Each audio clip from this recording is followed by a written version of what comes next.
안녕하세요. 김예슬입니다. 정부가 내년 1월부터 주 52시간제가 적용되는 중소기업에 대해 1년의 계도기간을 부여하기로 했습니다. 주 52시간제 위반 행위에 대한 단속을 유예하는 것으로 사실상 주 52시간제 시행을 그만큼 미룬 셈인데요. 정부는 11일 관계부처 합동으로 이러한 내용의 50에서 299인 기업 주 52시간제 안착을 위한 보완 대책을 발표했습니다. 이 정부의 보완 대책은 지난 10일 종료된 정기국회에서 탄력 근로제 개선을 위한 근로기준법 개정이 무산된 데 따른 것이라고 하는데요. 우선 직원 수가 50명에서 299명인 기업에는 내년부터 1년 동안 계도기간이 부여됩니다.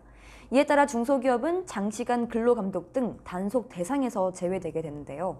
근로자 진정 등으로 근로시간 규정 위반이 확인된다 하더라도 충분한 시정 기간인 6개월, 총 6개월을 부여해서 기간 내에 기업이 자율 개선할 수 있도록 한다고 합니다. 만일 중소기업이 이 근로시간 단축을 지키지 않았지만 이 6개월 내에 시정한다면 처벌 없이 사건을 종결하게 되는 건데요. 이 계도기간 중에는 이 중소기업이 최대한 신속히 이 주 52시간제 이행을 준비할 수 있도록 인력 채용과 추가 비용 등의 지원을 강화한다고 합니다. 하지만 이 중소기업들의 경우 대기업과 달리 현행 제도 아래에서 법 준수가 어려운 경우가 있으므로 이를 해소하기 위해서 이 특별 연장 근로 인가 사유를 확대한다고 합니다. 현행 근로기준법에 따르면 이 사업주는 특별한 사정이 있는 경우 이 근로자의 동의와 또 고용노동부 장관 인가를 받아서 주 12시간을 초과하는 연장 근로를 할 수 있습니다.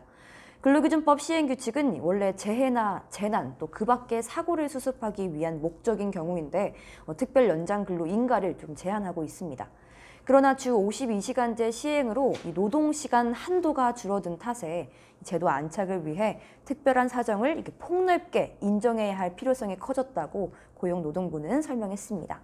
이 중소기업계는 정부의 주 52시간 보완 대책에 대해 긍정적인 입장을 내놓는 동시에 이 추가 계도 기간이 반영되지 않은 것에 대한 아쉬움도 드러냈습니다. 지금까지 김예슬이었습니다.